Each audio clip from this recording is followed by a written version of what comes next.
Can you see my smile? This is the town where I lost my smile, and at that time I thought I would never get it back. It was Valentine's Day 2009 when I learned that the man I loved, the man I had only just married, was going to die. That day was a beautiful day. The sun shone bright and the air was sweet with the fragrance of frangipani, and the view outside the hospital was a postcard. It was the sun that had caused the melanoma to form on my husband's head. The sun that makes the world a happier place had brought darkness to our lives. That afternoon, I did two things that helped to save my own life. First, I tipped the gin down the drain, and then I went out and I bought myself a pocket-sized journal. The idea I wish to share with you is that that journal became my lifesaver. It was as if I had my own personal therapist in my pocket, available to me 24/7, free of charge. And it can be your lifesaver too, because you don't have to be able to write well or even to spell in order to benefit from the healing power of writing. That afternoon, when I instinctively reached for my journal, I didn't know that there exists a body of research that confirms the therapeutic benefits of personal writing. All I knew was that as a teenager, I had drawn great comfort from writing a diary. This time I was crossing a different kind of threshold, from newly married to newly widowed, and I had no idea what came next. I was in free fall, and writing gave me a sense of being able to hold on to the pieces of myself as I was falling apart, and as all of our carefully made plans for a life together fell apart just like that. You see, it was the eve of our adult gap year. I had long service leave from my academic university position. Our bags were packed, and we were ready to fly to South America in a week's time. We never boarded the plane, and we never danced the tango in Buenos Aires, and we never climbed Machu Picchu. Instead, my husband Gianni went on the journey of no return, and I went on the most important journey of my life, the inner journey. The year was 2009, and smartphones were still in their infancy, so the only thing I had in my pocket to distract me was my little diary. And in my desperation to get away from my pain, I took up swimming and running. I turned into Forrest Gump. I ran like my life depended on it. And we're all familiar with that feeling of wanting to run away from our emotions and of wanting to numb our pain. In fact, right now, during the global pandemic, guess what's booming? Liquor stores and Netflix. And I'm sure some of you here, just like myself, will have contributed to that boom. In fact, when I tipped the gin down the drain, I did actually keep a bottle of red wine, because I couldn't imagine doing this without numbing myself. But at the same time, I wanted to be present to the tsunami of emotions that was coming my way.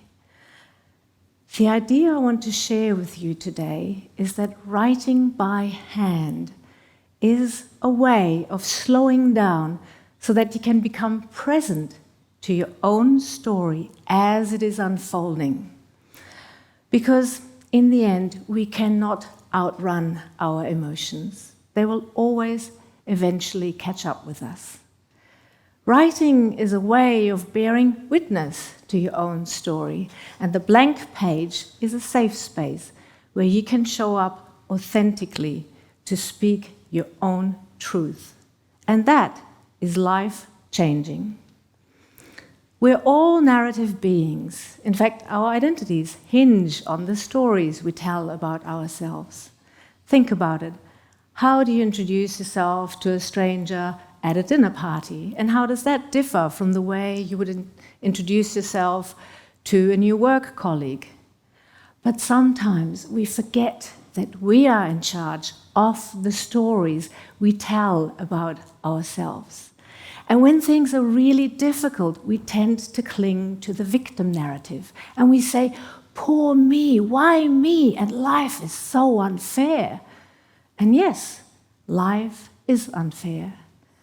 A year later, Valentine's Day 2010, I was in Townsville in a motel room by myself, and I had been in that room every evening for 3 weeks as my husband slept in the hospital. And that evening, I found out something that broke my heart into 1,000 pieces. My husband, Johnny, had been unfaithful to me since our wedding day. And if that hadn't been enough, 3 short weeks after the funeral, I was asked to evacuate my home ahead of a Category 5 cyclone. Cyclone Yasi, the largest cyclone in Australia's living memory, devastated Mission Beach. And suddenly an entire community was grieving. And my inner devastation was mirrored back at me in the devastated landscape. And I knew that this was a very dangerous moment where I could easily go down on my own journey of no return.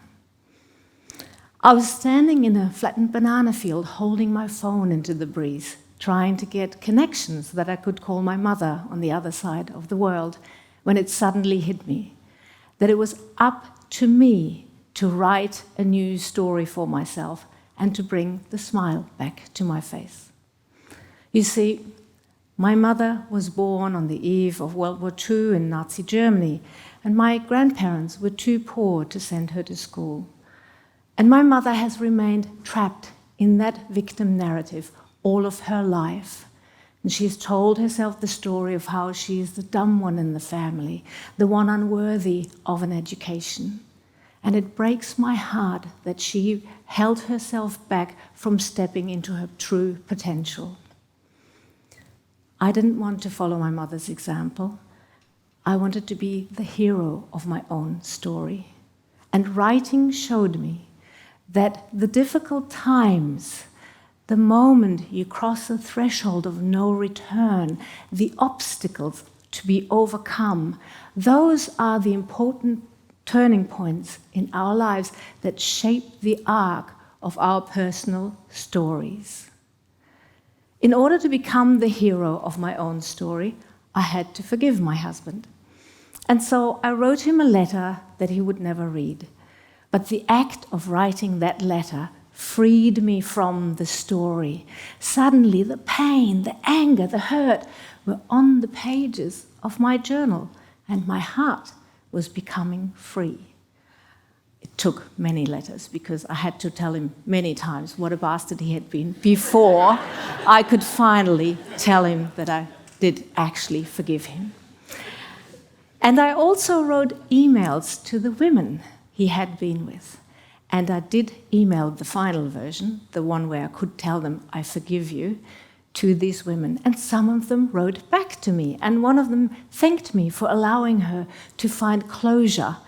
And then she wrote me a long email about how she had suffered when her own husband had been unfaithful. And so then I wrote back to her, consoling the poor thing. And then she wrote back to me. And then I went, hang on a minute, this is not really serving me. And so I stopped that conversation. And I started a conversation with my own heart, telling myself that I was loved. Self-compassion is one of the superpowers writing made me discover, along with gratitude. On that dismal day when we were told that there was no cure for Johnny's cancer, I had instinctively captured the sweet fragrance of frangipani and the sunshine outside the hospital in my journal. I didn't know then about the benefits of a gratitude practice, but I had instinctively yearned to include something positive about that terrible day.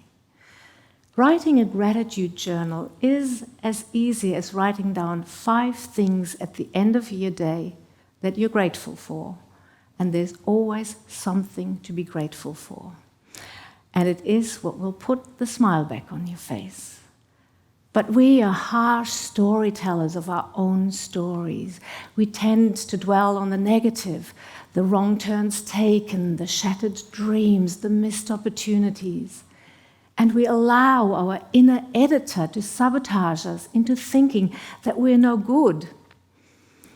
The idea I want to share with you is that writing is a simple and very effective way to release those negative self-narratives that can hold us back. And it is a way of slowing down to your own inner dialogue so that you can change the script and that you can change your own narrative into a healthier narrative. Because in the end, it's all about how we tell the story of our own lives from the raw materials that life gives us. For me, it was grief that made me discover the healing power of writing. But grief has many forms, and I'm sure many of you here will have experienced the different shades of grief. Your children leaving home, or watching a loved one go down the rabbit hole of addiction or mental illness, or divorce. That can be grief on steroids, or a global pandemic. Grief affects each and every one of us. But going through grief, I learned that our Western culture is grief adverse. We are raised to stoically armor up and get through the difficult times without showing our emotions. But the truly brave are those who allow themselves to feel their difficult emotions. The truly courageous are those who allow themselves to be vulnerable. Those who hadn't grieved told me to get on with it already. Maybe you should stop using his name because, it's 5 months already. But the thing is, you don't get over grief, you get through it. And my journal was there to listen to me, page after page, journal after journal, until one day I was able to let go of that story, turn a page, and write a new story for myself. And I didn't return to my academic university position. I now teach the healing power of writing to people all over the world. And let me tell you, you don't have to be feeling depressed or miserable or have gone through a traumatic life event to benefit from the healing power of writing. There's great joy in connecting with your creativity. And that moment when you discover your own voice on the page is empowering. It allows you to own your own story. Because writing is a way of cultivating an ever-deepening dialogue with yourself. And the most important relationship in your life is the one you have with yourself. So I invite you tomorrow. Why not start? All it takes is 10 minutes. And I'm sure some of you here will say, I don't have 10 minutes. I don't even have time for breakfast. So then think about it. How often do you mindlessly scroll through your Instagram feed, the news feed, and just like that, 10 minutes are gone? And we all do it. We look at the lives of others. We send emojis to strangers. But how often do we stop to look at our own lives and to send ourselves words of kindness? And so, tomorrow, before you do anything else with your phone, use it as a timer, set it for 10 minutes, and then just write without stopping to edit or to think. Just write like nobody's watching. And you'll be surprised what can happen when you allow the pen to lead the way. It's a way to outsmart your inner editor. And it is a way to look at life through the lens of wonder and awe. And that is what will bring a new perspective on your own life. And there are many ways to do that. You could start with a simple brain dump, or maybe you want to write about your goals for the day, or maybe you use a writing prompt. 5 things I saw this morning, or today I feel, or the smell of freshly brewed coffee and the memories that evokes in me. And then just keep going. And that's when the magic happens, trust me. So I want to leave you with this thought today.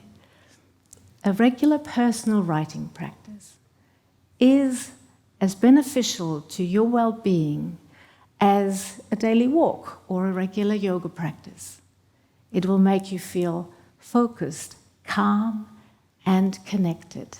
It's a great antidote to stress, and it is available to each and every one of us at the cost of pen and paper.